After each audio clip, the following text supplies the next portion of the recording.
The Utah Utes are coming off a heartbreaking loss to BYU in the Holy War. After the game, their athletic director said the game was stolen from them.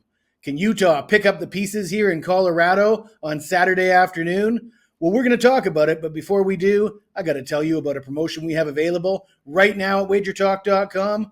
For a limited time, you can get the rest of the season, all my college football picks, $50 off using the promo code FBALL50. I'm a perfect 5-0 with college football the last 2 weeks. Granted, I haven't had the greatest season this year. Looking to finish the season strong. And if you're wondering how I've done with college football long term, you can check me out on Twitter. My pinned tweet shows my record dating back to 2013.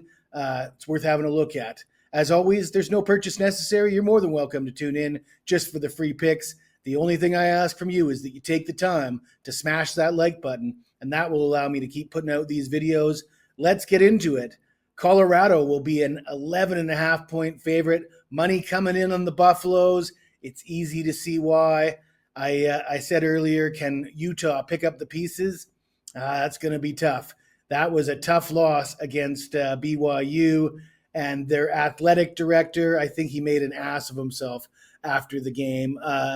For those of you who didn't watch it, it was a thriller.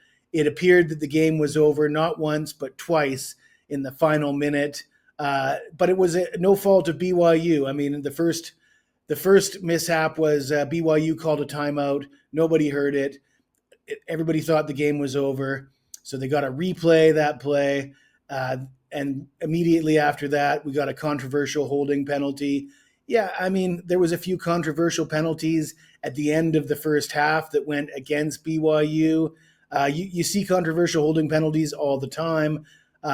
Unfortunate to have it on the final play of the game. But for Utah to kick up such a stink, like this has never happened before in the game of football, it was a bad look. They looked like sore losers. And no, I don't think they can pick up the pieces. This is a team that's just been beaten up, demoralized. They're running out of weapons, and their best player, their tight end, Keithy, he's out for the season now. Quarterback's situation is a complete mess. This team's lost 5 straight. They've scored an average of 14 points per game during that span. I don't expect them to score any more than 14 points here. Colorado coming off a 41-27 win over Texas Tech. They are number 1 in the Big 12 in sacks. Their pass defense is playing pretty well, pretty strong.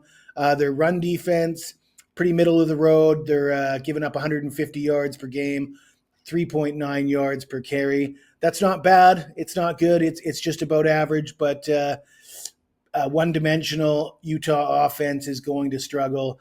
And if Utah finds themselves trailing early in this game, it's going to be impossible for them to get back into it. If they're forced to throw the ball, they're going to be in big trouble.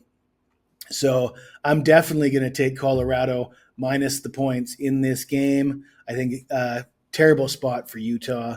So we're taking the Buffs. If you like this video, smash that like button, subscribe to the channel. And if you got anything to say to me, even if it's nasty, you hit me up in the comments below. I'll get back to you as soon as I can.